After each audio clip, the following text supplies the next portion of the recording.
Kita baru saja menghadiri pemberkatan nikah Boni dan Molly. Ada pendeta datang meresmikan pernikahan itu juga. Disediakan souvenir buat yang datang. Hah? Masa binatang diberkati? Binatang adalah ciptaan yang lebih rendah derajatnya daripada manusia. Tetapi sekalipun begitu, kita tidak boleh menyiksanya.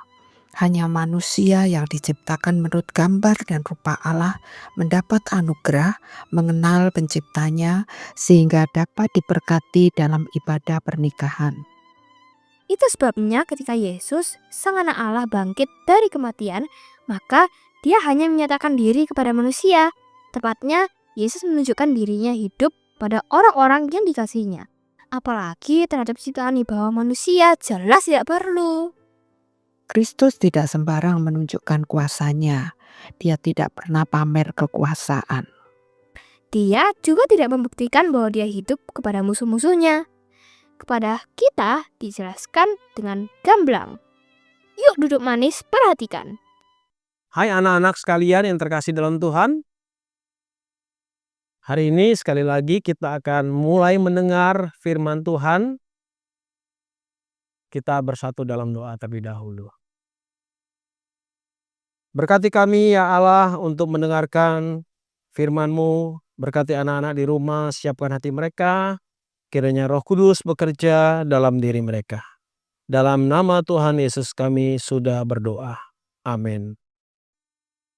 Anak-anak, tema kita pada hari ini adalah Yesus muncul di tengah-tengah para murid yang diambil dari Yohanes 20 ayat 19 sampai ayat 21a ya.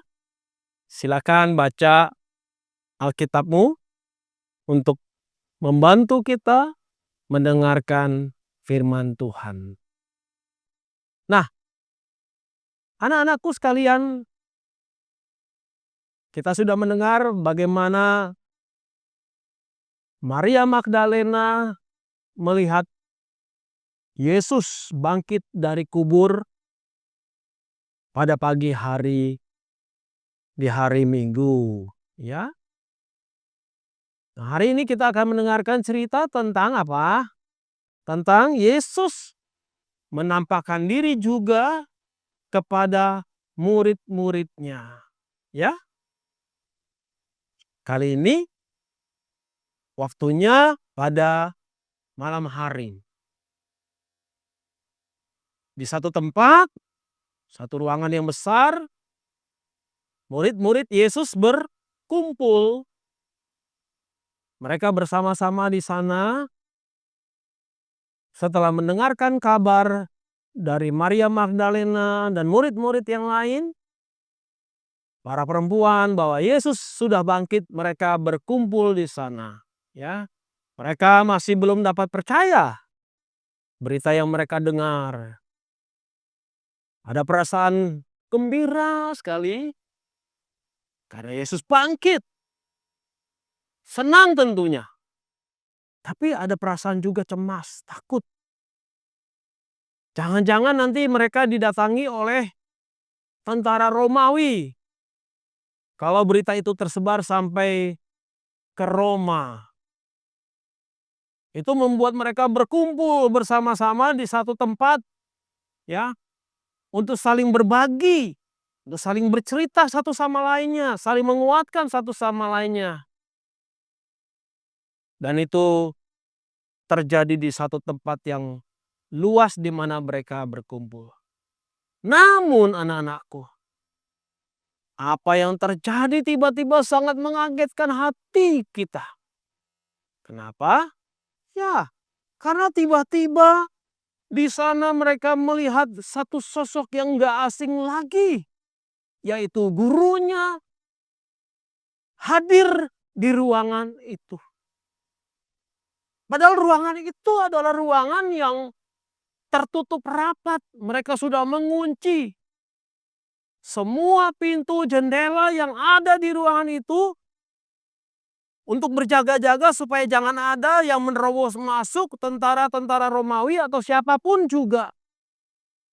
Tapi ternyata mereka tiba-tiba melihat Yesus hadir. Yesus ada di depan mereka. Dan Yesus menyatakan diri kepada mereka. Bagaimana mungkin anak-anak ya? Tidak ada yang tidak mungkin bagi Allah, anak-anakku ya. Tuhan bisa bangkit, maka pintu-pintu jendela, pintu-pintu rumah yang ada bukan persoalan besar bagi Tuhan. Kalau Dia saja bisa bangkit, pintu yang ada itu bisa terbuka dan Yesus bisa membukanya dan Yesus bisa masuk dan hadir di antara mereka. Pada waktu mereka kaget, mereka terkejut, tiba-tiba mereka mendengar suaranya Tuhan Yesus. Damai sejahtera bagimu sekalian. Wow. Tuhan Yesus mengatakan satu kalimat yang sangat-sangat indah, sangat-sangat baik bagi mereka yang menghibur mereka, yakni damai sejahtera bagimu. Berarti Tuhan Yesus sedang memberikan damai ke dalam hati mereka. Mereka yang sedang bimbang, mereka yang sedang cemas, mereka yang khawatir, dituntut untuk tidak khawatir. Untuk membuang kekhawatirannya, melepaskan kekhawatirannya. Ya, untuk tidak lagi cemas. Karena Yesus hadir menampakkan diri, anak-anakku. Wow, Tuhan hebat ya. Ya, Tuhan kita hebat. Dia menampakkan diri kepada kita semuanya. Murid-murid yang tadinya takut, tidak lagi takut. Karena Tuhan Yesus memberikan damai. Damai itu apa anak-anak? Damai itu adalah tenang, lebih dari tenang. Damai itu adalah memiliki sikap hati yang terbuka. Itu damai. Ketenangan itu bukan hanya ke dalam pikiran saja, tetapi di dalam hati juga tenang. Ya. Kalau orang itu damai, walaupun dia tidak punya uang, dia nggak khawatir, dia nggak cemas, karena ada damai. Kalau orang yang damai, walaupun dia sedang sakit dan sedang menghadapi ujian, dia tetap tenang. Dia sudah berserah kepada Tuhan dan dia dapat menyelesaikan ujian dengan baik walaupun dalam keadaan tubuh yang kurang sehat. Karena dia ada damai. Itulah damai anak-anak. Damai menyelesaikan seluruh persoalan hidup kamu dan saya. Ya. Karena damai sejahtera itu dari dalam hati. Damai itu berbeda dengan gembira. Gembira itu bisa dari luar datangnya. Memberikan kegembiraan.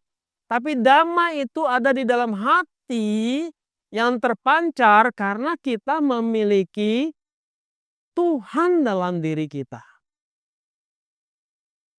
Nah, Tuhan Yesus lalu berbicara kepada murid-murid, menceritakan bagaimana dia sudah bangkit, menunjukkan tangannya yang ada buktinya, lubang paku di tangannya, kiri kanan tubuhnya yang bekas dirajam tombak dan lain sebagainya. Yesus menunjukkan bahwa dia betul-betul hidup bangkit. Dan kebangkitannya memberikan damai kepada murid-murid semuanya. Kita bersyukur Yesus sudah bangkit dan Yesus memberikan damai kepada murid-murid. Mari kita bersatu di dalam doa. Terima kasih Tuhan untuk damai sejahtera yang Tuhan Yesus berikan kepada kami. Kami bersyukur bahwa walaupun hidup kami sulit, kami mungkin mengalami banyak persoalan-persoalan hidup, pergumulan hidup, tapi kami boleh melaluinya bersama Tuhan Yesus. Kami boleh melaluinya dengan doa-doa, dengan iman kepercayaan kepada Tuhan. Inilah doa kami sudah berdoa. Amin.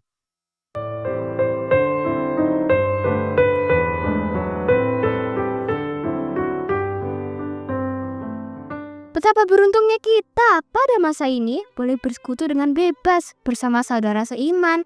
Padahal murid-murid pada masa itu tercerai-berai karena ketakutan pada pemimpin agama dan politik. Tapi ada hikmahnya. Di saat kesulitan yang maha hebat itu, Yesus membuktikan kehadirannya. Dengan sapaan salam yang ramah, Yesus langsung masuk ke dalam ruangan yang pintunya terkunci. Salamnya begitu hangat dan akrab. Damai sejahtera bagi kamu. Salam ini kan merupakan pengharapan firman Tuhan yang menjadi warisan turun-temurun sampai buat kita, para pemirsa BDKA.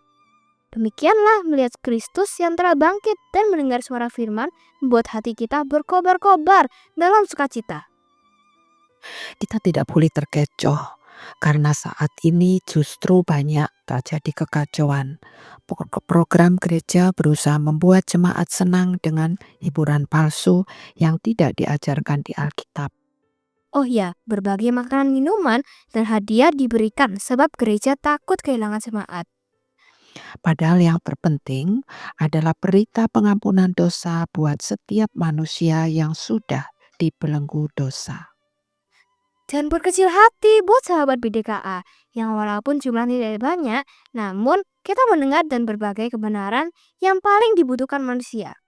Rajinlah membaca Alkitab yang untuk besok sampai pada Yohanes 20 ayat 24-29. Salam!